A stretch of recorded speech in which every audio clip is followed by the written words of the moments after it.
লাইভটির নিচে একটি share button দেখতে পাবেন। এই শেয়ার বাটনে ক্লিক করে আজকের এই লাইভটি শেয়ার করে দিন, ফলে আপনার ফেসবুক বন্ধুরা এই লাইভটি এখন থেকেই দেখতে শুরু করবে, অথবা পরবর্তীতে এখন যাদের লাইভটি দেখার সুযোগ হচ্ছে না, পরবর্তীতে তারা দেখে নিতে পারবে ইনশাআল্লাহ।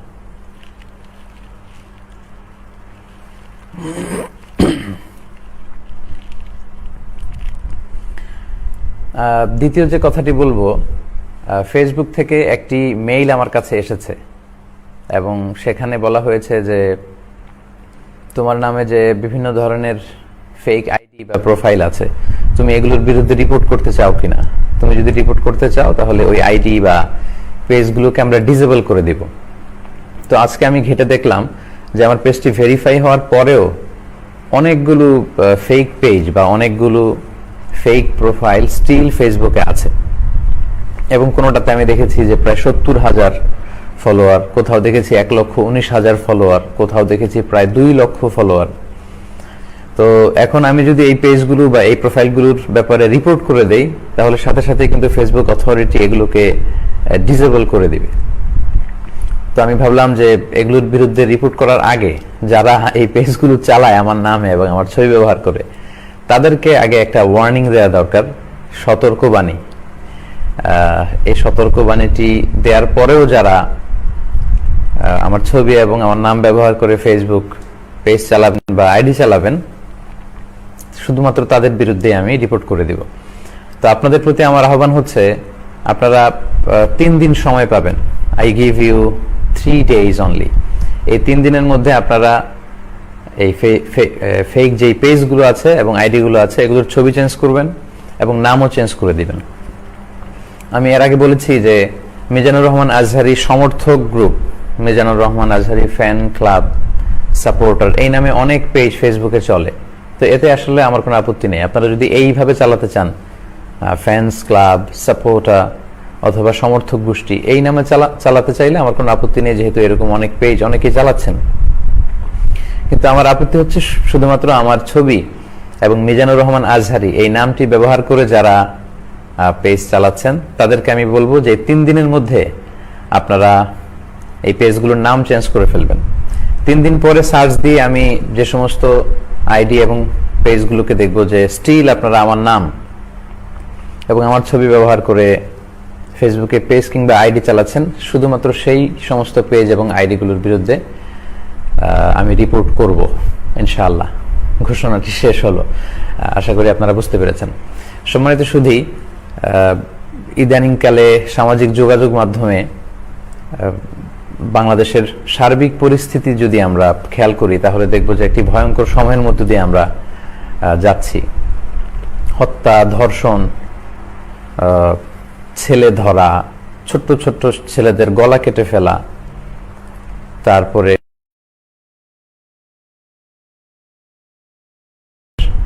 কোমলমতি শিশু ধর্মীয় মন্ত্র পড়িয়ে খাবার বিতরণ করা, এবং খুব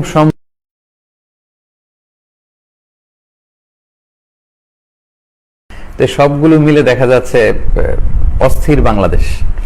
তো এই অস্থির বাংলাদেশে আসলে স্বস্তির কথা আমরা কি শোনাতে পারি আপনাদেরকে, সেটাই হচ্ছে এখন মুখ্য বিষয়। আসলে এগুলো যখন আমরা প্রবাসী থেকে দেশের সার্বিক খোঁজ খবর আমরা নেই, বা সংবাদ মাধ্যমগুলোতে বা সামাজিক যোগাযোগ মাধ্যমগুলোতে এগুলো যখন আমরা দেখি, আমরা আসলেই খুব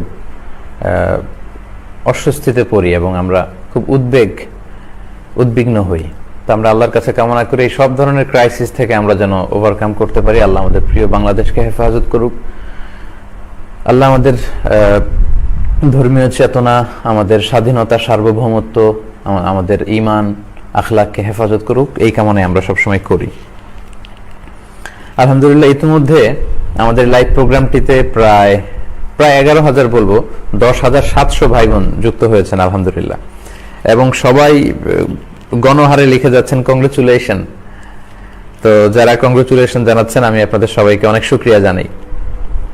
আমি জানি আপনারা মন থেকে প্রাণ থেকে আমাদেরকে ভালোবাসেন, এবং আমরাও আপনাদেরকে মন থেকে প্রাণ থেকে ভালোবাসি। আমাদের ভালোবাসা শুধু যেন হয় মহান রবের জন্য, এটাই হচ্ছে আমাদের স্লোগান।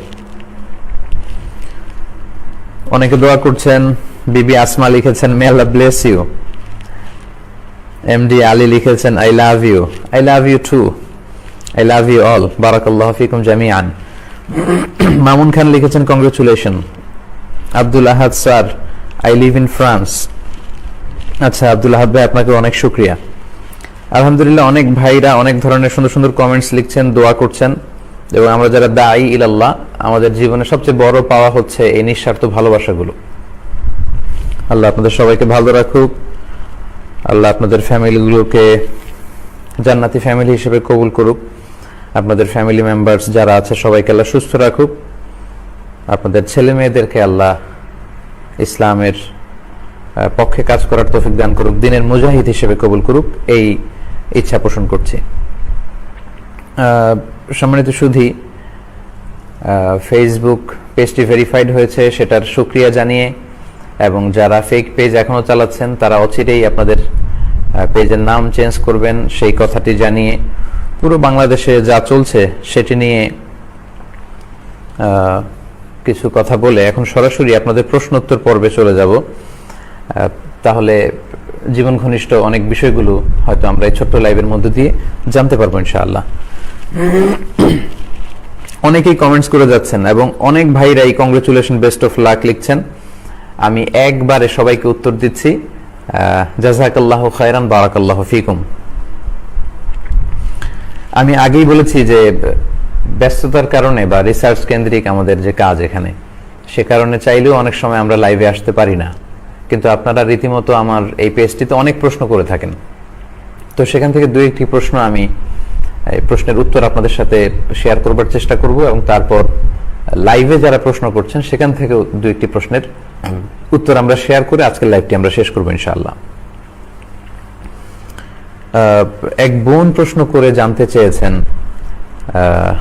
লিখেছেন আসসালামু আলাইকুম। ওয়ালাইকুম আসসালাম রহমতুল্লাহ। মুহতারাম, নারীরা কি মসজিদে গিয়ে সালাত আদায় করতে পারবে? এটি খুব বহুল আলোচিত একটি প্রশ্ন।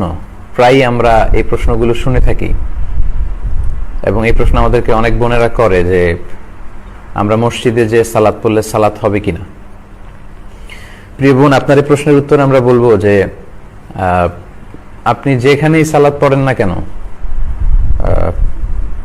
আমভাবে পৃথিবীর যে কোনো জায়গাতেই ওই জায়গাটি যদি পবিত্র হয় তাহলে আপনি সেখানে সালাত পড়তে পারবেন। আল্লাহ রাসূল সাল্লাল্লাহু আলাইহি ওয়াসাল্লামকে 5টি বিশেষ বৈশিষ্ট্য দান করা হয়েছে যেটি পৃথিবীর অন্য কোনো নবীকে আল্লাহ তাআলা দেননি। তার মধ্যে একটি হচ্ছে জুইলাত লি আল আরদু মাসজিদান ওয়া তাহুরা। আল্লাহ রাসূল সাল্লাল্লাহু আলাইহি ওয়াসাল্লাম বলেছেন, আল্লাহ তাআলা আমার জন্য পুরো পৃথিবীকে সেজদার জায়গা বানিয়েছেন এবং পবিত্র বানিয়েছেন। পৃথিবীর যে কোনো জায়গায়, যে কোনো বাগানে, যে কোনো গার্ডেনে, মরুভূমিতে, বালুতে, মাটিতে, যে কোনো জায়গায় আমরা আমাদের আল্লাহ তাআলাকে সেজদা করতে পারবো, এবং এই পুরো জমিনটাই হচ্ছে পবিত্র। যারা একটা দল আছে বাংলাদেশে মারিফতের কথা বলে, তো তাদেরকে সালাতের কথা বললে তারা বলে শয়তান তো পুরো জমিনে সেজদা দিয়ে পুরো জমিনটাকে নাপাক করে রেখেছে, তো আমরা কোথায় সেজদা দিব, এজন্য আমরা নামাজ পড়ি না। তো এগুলো হচ্ছে তাদের ফালতু যুক্তি। আসলে পৃথিবীর যে কোনো জায়গায় সালাত পড়া যায়। আপনি মসজিদে পড়তে পারবেন, মসজিদ ছাড়া অন্য জায়গাতেও পড়তে পারবেন। এটাই হচ্ছে ইসলাম ধর্মের একটি অনন্য বৈশিষ্ট্য। আমাদের আগে অন্যান্য নবীর সময়কালে, অন্যান্য উম্মতদের সময় তাদের ইবাদতগাহ মানে মুসল্লা, মা'বাদ, ওই ইবাদতের জায়গা, সালাত আদায়ের জায়গা ছাড়া অন্য জায়গায় সালাত পড়লে সালাত হতো না। কিন্তু আল্লাহ তাআলা দয়া করে বিষ্ণু ঈসা ইসলামকে এবং এই উম্মার জন্য আমি বলবো এটা একটা গিফট যে আল্লাহ তাআলা পৃথিবীর যে কোনো জায়গায় আমরা সালাত আদায় করলে সেই সালাত আল্লাহ কবুল করে নেবেন। তো প্রিয় বোনের প্রশ্নের উত্তরে আমি প্রথমে এই কথা বলবো যে হ্যাঁ, অবশ্যই আপনি মসজিদে সালাত আদায় করলে, নারীরা মসজিদে যে সালাত আদায় করলে সালাত হবে না কেন? নারীরা কি আল্লাহর বান্দা নন, বান্দি নন? অবশ্যই তারা আল্লাহর বান্দি। তবে মসজিদ থেকে ঘরে সালাত আদায় করা উত্তম, এই মর্মে আল্লাহ রাসূল সাল্লাল্লাহু আলাইহি ওয়াসাল্লাম বলেছেন যে বুয়ুতুহুন্না খায়রুন লাহুন্না, ঘরই তাদের জন্য উত্তম কম্পেয়ার টু মস্ক। মসজিদে নামাজ পড়ার চেয়ে ঘরে নামাজ পড়লে তাদের বেশি সওয়াব। তবে মসজিদে যেতে নারীদেরকে বারণ করা যাবে না। আল্লাহ রাসূল সাল্লাল্লাহু আলাইহি ওয়াসাল্লাম বলেছেন লা তামনাউ ইমা আল্লাহি মাসাজিদ আল্লাহ, তোমরা আল্লাহর বান্দীদেরকে, আল্লাহর বাদীদেরকে মসজিদে যেতে বারণ করো না। তো আপনার স্ত্রী যদি মসজিদে যেতে চায় আপনি বারণ করতে পারবেন না, তাকে যাওয়ার সুযোগ দেওয়া উচিত। যদি সেফটি, সিকিউরিটি অ্যান্ড হেজাব সে মেনটেন করে তাহলে তারা যেতে পারে। কেননা জুমার সালাতে শুধু আমরাই বক্তব্য শুনলাম, আমাদের বোনরা, আমাদের মায়েরা শুনলো না, বঞ্চিত হলো। ঈদের সালাতের এত গুরুত্বপূর্ণ খুতবায় কত বিষয় নিয়ে, মুসলিম উম্মার ক্রাইসিস নিয়ে, সমস্যা নিয়ে, সম্ভাবনা নিয়ে ইমাম সাহেব বা খতিব সাহেব গাইডলাইন দেয়, এগুলো শুধু আমরাই শুনলাম, আমাদের বোনরা, আমাদের মায়েরা শুনলো না। ফলে উম্মাটিক যে ডেভেলপমেন্টের কথা আমরা বলি, এটা কিন্তু সম্ভব না। কারণ নারীদেরকে বাদ দিয়ে আপনি কোনো ধরনের উন্নয়ন এটা করতে পারবেন না। আপনার উম্মাটিক ডেভেলপমেন্ট যদি আপনি বলেন, আপনার ফ্যামিলিকে ইসলামাইজ যদি আপনি করতে চান, আপনার সোসাইটিটাকে যদি ইসলামাইজ করতে চান, পুরুষদের পাশাপাশি বোনদেরকেও এই সমস্ত ইসলামিক প্রোগ্রামে নিতে হবে। জুমার সালাতে, ঈদের সালাতে তাদেরকে যাওয়ার সুযোগ করে দিতে হবে। তো এই জন্য আমরা বলি যে কোনো বোন বা নারী যদি মসজিদে সালাত পড়েন, সে সালাত হবে, এবং মসজিদে যে সালাত পড়তে চাইলে তাদেরকে বারণ করা যাবে না। তবে তাদের জন্য শ্রেষ্ঠ জায়গা হচ্ছে তাদের ঘর, তারা ঘরে সালাত পড়লে বেশি সওয়াব পাবেন। তো আমরা গত কয়েক বছর ধরে বাংলাদেশে মানুষকে ইন্সপায়ার করে আসছে এবং উৎসাহিত করে আসছি যে মসজিদে বোনদের জন্য, নারীদের জন্য, যদিও তারা ঘরে সালাত পড়বে, কিন্তু বোনদের জন্য, নারীদের জন্য একটা স্পেসিফিক, একটা স্পেশাল জায়গা করে দেয়া দরকার, যেখানে ওনারা এসে সালাত পড়বেন। এবং তাদের এন্ট্রেন্স হবে আলাদা, তাদের এক্সিট হবে আলাদা, তাদের ওয়াশরুম হবে আলাদা, তাদের টয়লেট হবে আলাদা। এই সুযোগগুলো প্রতিটা মসজিদে রাখা দরকার। আমরা বলে আসছি, জাতীয় মসজিদ, বাইতুল মোকাররম সহ 2-4টা মসজিদ ছাড়া বাংলাদেশে কিন্তু এই পরিবেশ গড়ে ওঠেনি। যদিও বোনদের ঘরে সালাত পড়া উত্তম, তারপর আমরা মসজিদে নারীদের জন্য নামাজের জায়গা রাখার কথা বলি এজন্য, কারণ আমাদের বোনদের প্রায় ঘরের বাইরে নানা কারণে যেতে হয়। অসুস্থতার কারণে ডাক্তার দেখাতে হবে, লম্বা সময় ডাক্তারের চেম্বারে সিরিয়ালে বসে থাকতে হয়, ডাক্তার দেখিয়ে ওষুধ কিনে আবার বাড়িতে ফিরে আসার মধ্যে, তখন যে সালাতের ওয়াক্তগুলো, এই সালাতগুলো কিন্তু আমাদের বোনদের কাজা হয়ে যায়, কারণ তাদের জন্য পর্যাপ্ত সালাতের জায়গা নেই। অথবা আমরা কোথাও ঘুরতে গেলাম, প্রায় দেখা যায় যে আমাদের সাথে যেই আমাদের বোনেরা, মায়েরা আছে, তাদেরকে আমরা মসজিদে ঢোকাতে পারি না, কারণ মসজিদে তাদের জন্য সুন্দর জায়গা নেই, ওযুর জায়গা নেই, ওয়াশরুম নেই।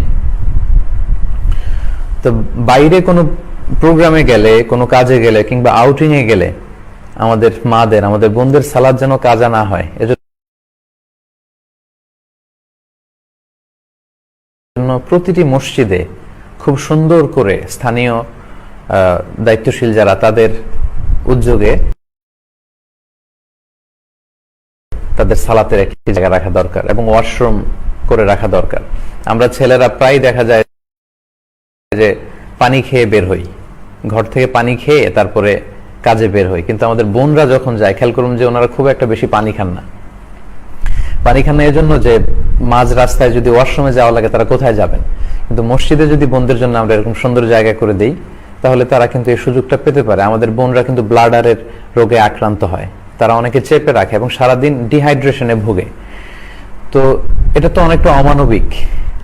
আমরা আরব দেশে দেখেছি, আমি মালয়েশিয়াতে থাকি, এখানে দেখেছি, এখানে প্রতিটি বড় বড় জামি মসজিদে, প্রতিটি সূরাতে নারীদের জন্য আলাদা সালাত আদায়ের জায়গা আছে, ওয়াশরুম আছে, চমৎকার সুন্দর ব্যবস্থা আছে।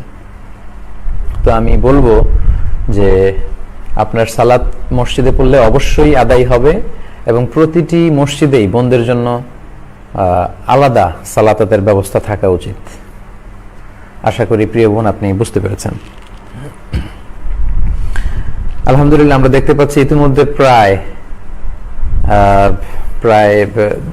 11,000 ভাই বোন আপনারা যুক্ত হয়েছেন। আমি আপনাদের জ্ঞাতার্থে বলবো যে আমরা পেজটি যে ভেরিফাই হয়েছে সেটা নিয়ে কথা বলেছি, এবং ফেক পেজ যারা চালায় 3 দিনের মধ্যে এগুলো যদি অন্য নামে চেঞ্জ না করে তাহলে আমরা রিপোর্ট করব, এটা বলেছি। এবং আমরা কিছু প্রশ্নের উত্তর দিচ্ছি। আপনারা যারা লাইভটিতে যুক্ত হয়েছেন, নিচে শেয়ার বাটনে ক্লিক করে লাইভ প্রোগ্রামটি আপনারা শেয়ার করে দিন, যাতে সবাই এই প্রশ্নোত্তর পর্ব থেকে কিছু না কিছু উপকৃত হতে পারে। আরেকজন ভাই প্রশ্ন করেছেন যে মহতারাম, কোনো মানুষকে আল্লামা বলা যাবে কি না? কোনো মানুষকে আল্লামা বলে ডাকা যাবে কিনা? আচ্ছা প্রিয় ভাই, আল্লামা বা আল্লাম হচ্ছে এটি আল্লাহর সিফাত। পবিত্র কালামুল্লাহ মাজিদে আল্লাহ ইরশাদ করছেন যে ইন্নাকা আনতা আল্লামুল গুয়ুব, নিশ্চয় আপনি হচ্ছেন অদৃশ্যের সব বিষয়ে জানেন, আপনি সব জানতা। তো আল্লাম বা আল্লামা বেসিকলি এটা মূলত আল্লাহর একটা সিফাতি নাম এবং এটা আল্লাহর সাথেই যায়, মানে হচ্ছে সব জানতা, দ্য অল নোয়িং, যিনি সব জানেন, সব বিষয়ের জ্ঞান যার কাছে আছে তিনি তো আল্লাহ। আল্লাহ ছাড়া তো সবকিছু জানে এমন কেউ নেই।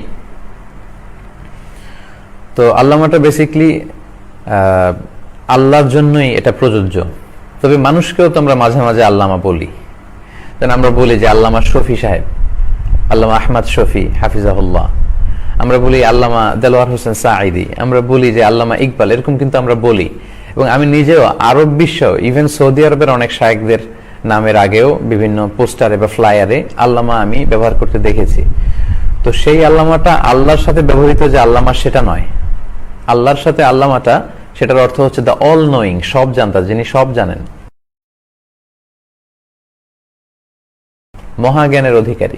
মানুষের ক্ষেত্রে যখন এই আল্লামাটা আমরা ইউজ করি তখন এটার অর্থ হয় বিজ্ঞ। আমরা কাউকে যখন বিজ্ঞ বা প্রাজ্ঞ বলে বলতে চাই তখন আমরা সেক্ষেত্রে আল্লামা শব্দটা ইউজ করি। আবার আল্লামা শব্দের আরেকটা বাংলা অর্থ হচ্ছে শিক্ষাবিদ। তো আমরা যখন কাউকে শিক্ষাবিদ বলে অভিহিত করতে চাই তখন কিন্তু আমরা আল্লামা শব্দটা ইউজ করতে পারি। তবে সাধারণত আরব দেশে আল্লামা শব্দটা ব্যবহৃত হয় কম। তারা বেশিরভাগ ক্ষেত্রে দেখা যায় যে ফাদিলাতুশ শেখ বলে, সামাহাতুশ শেখ, আল উস্তাজ, এগুলো বেশি বলে। তো মানুষকে আল্লামা বললে এটা যে শিরক হবে এমনটা না, কারণ মানুষের ক্ষেত্রে আল্লামা একটা, আল্লাহর ক্ষেত্রে আল্লামা আরেকটা। আমরা জানি যে আজিজ, রউফ, রহিম এগুলো আল্লাহর সিফাত, কিন্তু এই তিনটি নাম আল্লাহ তাআলা আল্লাহ রাসূল সাল্লাল্লাহু আলাইহি ওয়াসাল্লামকে উপহার দিয়েছেন। লাকাদ জাআকুম রাসূলুম মিন আনফুসিকুম আজিজুন আলাইহি মা আনিতুম হারিসুন আলাইকুম বিল মুমিনিনা রাউফুর রহিম। তো এখানে রাসূল সাল্লাল্লাহু আলাইহি ওয়াসাল্লামকে আল্লাহ বলেছেন আজিজ, নবী আপনি হচ্ছেন রউফ, আপনি রহিম, আপনি দয়ালু, আপনি মেহেরবান। তো আল্লাহ রাসূল সাল্লাল্লাহু আলাইহি ওয়াসাল্লামের মেহেরবান হওয়া আর আল্লাহ তাআলার মেহেরবান হওয়া কিন্তু এক নয়। আল্লাহ তাআলার মেহেরবান হওয়া, দয়ালু হওয়া, এটা হচ্ছে স্রষ্টা হিসেবে, অ্যাজ এ ক্রিয়েটর। আর রাসূল সাল্লাল্লাহু আলাইহি ওয়াসাল্লামের দয়ালু হওয়া, মেহেরবান হওয়া, এটা হচ্ছে অ্যাজ এ ক্রিয়েচার, সৃষ্টি হিসেবে। তো আল্লাহটা হচ্ছে অ্যাবসলিউট, অ্যাবসলিউটলি অ্যাবসলিউট। আর মানুষের ক্ষেত্রে যদি আল্লামা ইউজ করি এটা হবে রিলেটিভ বা কম্পারেটিভ, এটা আপেক্ষিক। মানুষের ক্ষেত্রে আল্লামা বললে এটা হবে শিক্ষাবিদ, বিজ্ঞ, প্রাজ্ঞ এই অর্থে যে তিনি অনেক পড়াশোনা করেছেন, অনেক জ্ঞান অর্জন করেছেন এই অর্থে। আর আল্লাহর ক্ষেত্রে যখন আল্লামা হবে সেটা হবে দ্য অল নোয়িং, মহাজ্ঞানী, সব জানতা, সেই অর্থে। এবং সাহাবারাও এটাই করতেন।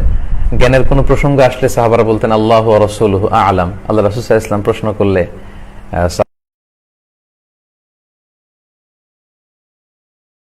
সাহাবারা বিনয়ের সাথে বলতেন যে আল্লাহু ওয়া রাসূলুহু আ'লাম, আল্লাহ এবং আল্লাহর রাসূলই ভালো জানেন। এবং আমরা জানি যে সহিহ বুখারীর বর্ণনা, মুসা আলাইহিস সালাম যখন বয়ান করছিলেন বনি ইসরাইলের উম্মতের সামনে, তখন একজন জিজ্ঞেস করলো যে হে মুসা, মান আ'লামু ফিল আরদ, বর্তমান পৃথিবীতে সবচেয়ে বেশি জ্ঞানী কে? তিনি বললেন আমি। কিন্তু আল্লাহর কাছে এই উত্তরটা পছন্দ হয়নি। আল্লাহ চেয়েছেন জ্ঞানের বিষয়টা কেন আল্লাহর দিকে রেফার করা হলো না? তখন আল্লাহ বললেন, মুসা তুমি ঠিক বলনি, তুমি ভুল বলেছ, তোমার চেয়ে বড় জ্ঞানী আছে। ইযহাব ইলা মাজমাইল বাহরাইন, দুই সাগরের মিলন স্থলে যাও, ওখানে আমার এক বান্দা আছে নাম খাদির, তোমার চেয়েও জ্ঞানী। তো এটা বলে আল্লাহ তাআলা বোঝাতে চাইলেন যে অতিমাত্রায় জ্ঞানী, মহাজ্ঞানী এটা মানুষের ক্ষেত্রে না, জ্ঞানের বিষয়টা আল্লাহর দিকে ফিরিয়ে দেয়াই উত্তম। তো কোন মানুষকে আল্লামা বলা যাবে কিনা এই প্রশ্নের উত্তরে আমরা বলবো যে আল্লাহর ক্ষেত্রে যখন আল্লামাটা আমরা বলি তখন সেটার অর্থ হয় মহাজ্ঞানী বা সব জানতা। আর মানুষের ক্ষেত্রে বিজ্ঞ, প্রাজ্ঞ বা শিক্ষাবিদ এই অর্থে আল্লামা শব্দ ব্যবহার করা যেতে পারে, কোনো সমস্যা নেই ইনশাআল্লাহ। আল্লাহু আ'লাম। ইতিমধ্যে অনেক ভাই বোনরা যুক্ত হয়েছেন, অনেক অনেক প্রশ্ন করছেন। আপনাদের লেখা প্রশ্নগুলো আমরা আবার পড়বার চেষ্টা করবো ইনশাআল্লাহ। অনেক আগেই যারা আমার পেজে বিভিন্ন প্রশ্ন করেছেন আমরা সেই প্রশ্নগুলোকে একটু অ্যাকোমোডেট করার চেষ্টা করি। প্রায় 12,000 ভাই বোন যুক্ত হয়েছেন। আপনারা আশা করব শেয়ার বাটনে ক্লিক করে আজকে লাইভটি শেয়ার করে দিবেন। আরেকজন ভাই প্রশ্ন করেছেন যে নামাজি ব্যক্তির কতটুকু সামনে দিয়ে হাঁটা যাবে। এটাও আমাদের প্রায় আমরা এই পরিস্থিতির মুখোমুখি হই যে নামাজি ব্যক্তির সামনে দিয়ে হাঁটা যাবে কিনা। এক্ষেত্রে উত্তর হচ্ছে, জামাত চলাকালীন সময়ে ইমাম সাহেবের সামনে যদি সূত্রা থাকে, ব্যারিয়ার থাকে, তাহলে মুসল্লিদের সামনে দিয়ে হাঁটা চলা করতে সমস্যা নেই প্রয়োজনে, কারণ সূত্রাতুল ইমামি সূত্রাতুল মুসল্লি, ইমামের সূত্রাতেই মুসল্লিদের সূত্রা হয়ে যায়। এবং সাহাবারা এমনও ঘটেছে যে জামাত চলাকালীন সময়ে কাতারের মাঝখান দিয়ে এসে ফাঁকা জায়গায় দাঁড়িয়েছেন, তো রাসূল সাল্লাল্লাহু আলাইহি ওয়াসাল্লাম কিছু বলেননি, অন্যান্য সাহাবারও বিরোধিতা করেননি, এটা জায়েজ আছে। কিন্তু আপনি যখন একাকী সালাত আদায় করবেন তখন আপনার সামনে দিয়ে কেউ ক্রস করতে পারবে না।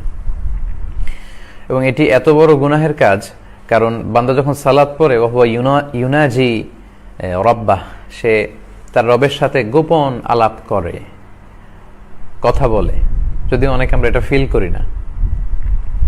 তো সেই সময় আপনি মাঝখান দিয়ে যাবেন, এটা মোটেও কাম্য না। এবং আল্লাহ রাসূল সাল্লাল্লাহু আলাইহি ওয়াসাল্লাম বলেছেন, লাউ ইয়ালামিল মারু বাইনা ইয়াদাইল মুসাল্লি মা আলাইহি মিনাল ইসম,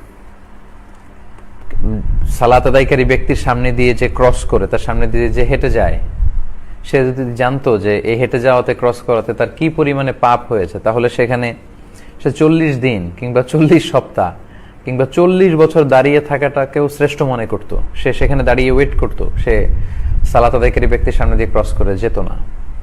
তো এত বড় হুঁশিয়ারি দেওয়ার পরেও আমরা যদি এটা কেউ করে ফেলি, এটা ঠিক হবে না। বেখেয়ালে অন্যদিকে তাকিয়ে আছি, চলে গেলাম, সেটা ভিন্ন কথা। কিন্তু আমাদের মধ্যে অনেকেই দেখা যায় যে সালাত আদায় করছে, তার সামনে দিয়ে হেঁটে যাচ্ছি, এটা যেন আমরা কখনো না করি। তো ভাই প্রশ্ন করেছেন যে কতটুকু সামনে দিয়ে যাওয়া যাবে। এক্ষেত্রে দুইটি মত আছে। একটি মতামত হচ্ছে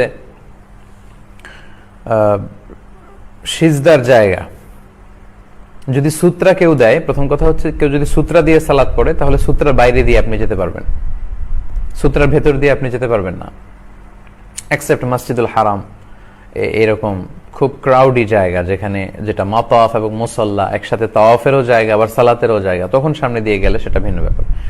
কিন্তু আমাদের মসজিদগুলোতে আমরা অনেক সময় যে ভুলটা করি, সালাত শেষে এমন জায়গায় সুন্নাহ পড়তে দাঁড়াই, তখন অন্যান্য মুসল্লিদের জন্য বের হয়ে যাওয়াটা খুব কষ্টকর হয়ে দাঁড়ায়। এটা কিন্তু ঠিক না।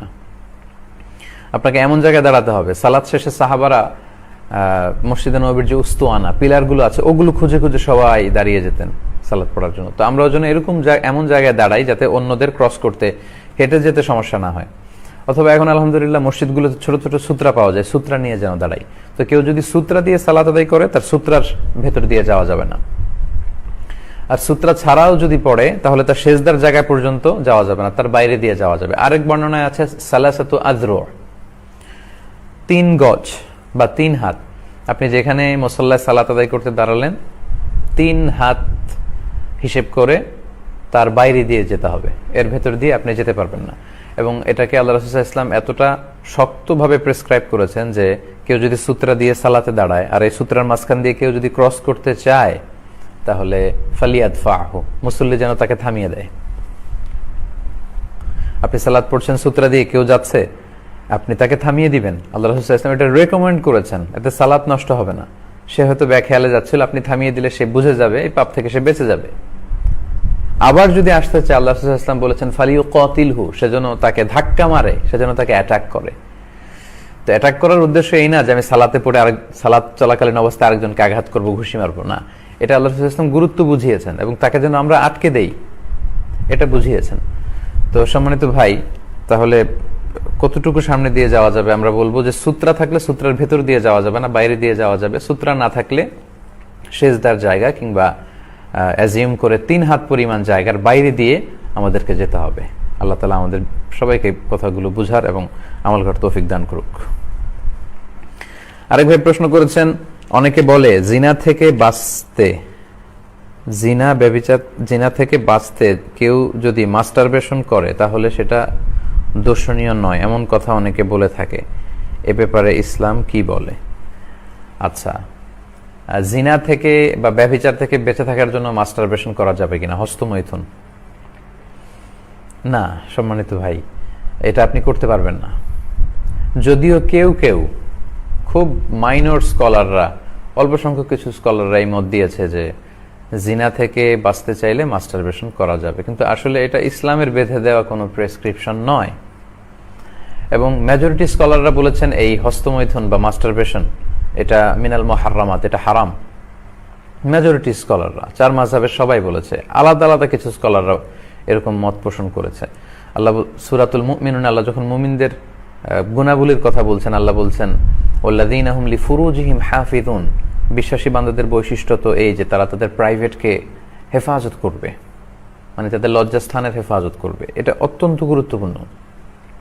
এবং আল্লাহ রাসূল সাল্লাল্লাহু আলাইহি ওয়াসাল্লাম বলেছেন মাইয়াদমান লি মা বাইনা লিহিয়াইহি ওয়া মা বাইনা রিজলাইহি আদমান লাহুল জান্নাহ, আমার যে উম্মত দুটি অঙ্গের পাপ করবে না বলে আমাকে গ্যারান্টি দেয়, আমি তাকে জান্নাতের গ্যারান্টি দেই। তার একটি হচ্ছে দুই চোয়ালের মাঝখানে যা আছে মানে জিহ্বা, আর দুই পায়ের মাঝখানে যা আছে মানে লজ্জাস্থান, এই দুইটি অঙ্গের পাপ যদি কেউ না করে তাকে বিষ্ণু ইসলাম জান্নাতের গ্যারান্টি দিয়েছেন। এবং সূরাতুল মুমিনুনের ওই আয়াতেই আল্লাহ বলছেন যে যারা স্ত্রী ছাড়া বিবাহ বহির্ভূত কোনো উপায়ে তার সেক্সুয়াল প্লেজারকে ফুলফিল করতে চাইবে ফাউলাইকা হুমুল আদুন, খুব সুস্পষ্ট আল্লাহ বলেছেন যে তারা সীমা লঙ্ঘনকারী। এবং স্কলাররা এই আয়াতটাকেই দলিল হিসেবে পেশ করেন মাস্টারবেশন হারাম হওয়ার ব্যাপারে, যে তারা সীমা লঙ্ঘনকারী, এটা কবিরা গুনাহ, এটা করা যাবে না। সো যারা বলে যে জিনা থেকে বাঁচতে মাস্টারবেশন না, এটা সমাধান নয়। আমরা যদি ইসলামিক সলিউশনের দিকে খেয়াল করি তাহলে দেখব যে আল্লাহ কোরআনে ধৈর্য ধারণ করতে বলেছেন, বিয়ে করতে বলেছেন, ওয়ালিয়াস্তাফিফিল্লাযীনা লা ইয়াজিদুনা নিকাহান হাত্তা ইউগনিয়াহুমুল্লাহ, আল্লাহ কাউকে সামর্থ্য দেওয়ার আগ পর্যন্ত সেজন্য নিজেকে বাঁচিয়ে রাখে, পবিত্র অবস্থায় থাকে, সেজন্য ধৈর্য ধারণ করে। এবং আল্লাহ রাসূল সাল্লাল্লাহু আলাইহি ওয়াসাল্লাম যুবকদেরকে উদ্দেশ্য করে বলেছেন ইয়ামা আশারাশ শাবাব, হে যুবক সম্প্রদায়, মান ইসতাতা মিনকুমুল বাআতা ফালিয়াতাযাওয়াজ, তোমাদের মধ্য থেকে যাদের শারীরিক সামর্থ্য আছে, আর্থিক সঙ্গতি আছে, তারা বিয়ে করো। তো প্রেসক্রিপশন হচ্ছে নাম্বার 1 হচ্ছে বিয়ে। আপনি হালাল উপায়ে যদি আপনার যৌবনকে উপভোগ করতে চান আপনি বিয়ে করুন, বিয়ের চেয়ে ভালো কাজ আর হতে পারে না, সব নবীদের সুন্নাহ। সো আপনি মাস্টারবেশনের এই ঝামেলা থেকে বাঁচতে যুবক ভাইদেরকে আমি বলবো, প্রিয় ভাইরা তোমরা বিয়ে করো, বিয়ের প্ল্যান করো। কেননা ফাইন্নাহু আগাদ্দু লিল বাসার, আল্লাহ রাসূল সাল্লাল্লাহু আলাইহি ওয়াসাল্লাম বলেছেন চোখকে সংযত রাখার একটা চমৎকার মাধ্যম হচ্ছে বিয়ে। আপনি যদি বিয়ে করেন এবং স্ত্রীর সাথে আপনি সময় কাটান, আপনার এদিক সেদিক চোখ যাবে না, নজর যাবে না। ওয়া আহসানু লিল ফারাজ, এবং চরিত্র হেফাজত বা লজ্জাস্থানের হেফাজতের একটা বড় মাধ্যম হচ্ছে বিয়ে। ওমান লাম ইয়াস্তাতি ফাআলাইহি বিসসাওম, আর যার পক্ষে বিয়ে করার হয়তো টাকা নেই বা শারীরিক সামর্থ্য নেই, সব মিলে হয়ে উঠছে না ব্যাটে বলে, আল্লাহ রাসূল সাল্লাল্লাহু আলাইহি ওয়াসাল্লাম যে প্রেসক্রিপশন দিয়েছেন সেটা হচ্ছে ফাআলাইহি বিসসাওম, হি শুড ফাস্ট, তার রোজা রাখা উচিত। ফাইন্নাহু লাহু ভিজা, কেননা এই সিয়াম, এই রোজা বা এই নফল সিয়ামের মধ্য দিয়ে এটা ভিজা, এটা কাইন্ড অফ প্রোটেকশন, এটা ঢালের মতো। ঢাল যেমনি যুদ্ধে আঘাত থেকে বাঁচায়, তেমনি সিয়াম আপনাকে বাঁচাবে।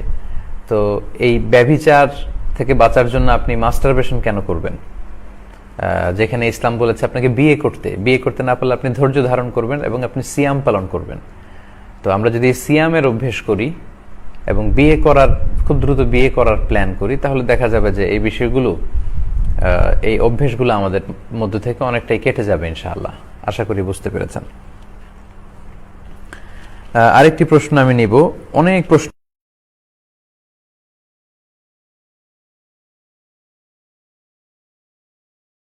করেছেন, সেখান থেকে আরেকটি প্রশ্ন নিয়ে আমি লাইভ কিছু প্রশ্নের উত্তর করবো ইনশাআল্লাহ। একজন ভাই বলেছেন জাকাতের টাকা দিয়ে বিয়ের ব্যবস্থা করে দেয়া যাবে কিনা। অনেক সুন্দর প্রশ্ন। জাকাতের টাকা দিয়ে বিয়ের ব্যবস্থা করা যাবে কিনা। আমরা জানি যে জাকাত কিছু স্পেসিফিক খাতে ব্যয় করতে হয়। আল্লাহর পবিত্র কোরআনে সূরাতুত তাওবায় বলেছেন ইন্নামাস সাদাকাতু লিল ফুকারাই ওয়াল মাসাকিন ওয়াল আমিলিনা আলাইহা ওয়াল মুআল্লাফাতি কুলুবুহুম ওয়া ফির রিকাব ওয়াল গারিমিনা ফি সাবিলিল্লাহি ওয়া ইবনিস সাবিল ফারিদাতাম মিন আল্লাহ ওয়াল্লাহু আলিমুন হাকিম। এখানে আল্লাহ জাকাত কাদেরকে দেয়া যাবে, 8টি খাতের কথা বলেছেন। তার প্রথমটি হচ্ছে ফুকারা। ফকির মানে এমন ব্যক্তি যার সামান্য কিছু আছে কিন্তু তাতে তার সব যে নিড, প্রয়োজন, এই প্রয়োজনগুলো ফুলফিল হয় না। তো বিয়েটা তো অনেক জরুরি প্রয়োজন। আমরা জানি যে ফান্ডামেন্টাল রাইটস বা বেসিক নিডস এর মধ্যে আছে অন্ন, বস্ত্র, বাসস্থান, চিকিৎসা, শিক্ষা এবং এন্টারটেইনমেন্ট। এবং বিয়ের মাধ্যমে এই এন্টারটেইনমেন্টের বিষয়টা সবচেয়ে হালাল উপায়ে কিন্তু অর্জিত হয়ে থাকে। তো প্রথম খাতি হচ্ছে ফাকির, মানে মান ইয়াফতাকিরু ইলাল মাল, যার সম্পদের প্রয়োজন, তার সামান্য কিছু আছে, এটা দিয়ে তার বেসিক নিডস পূরণ হয় না।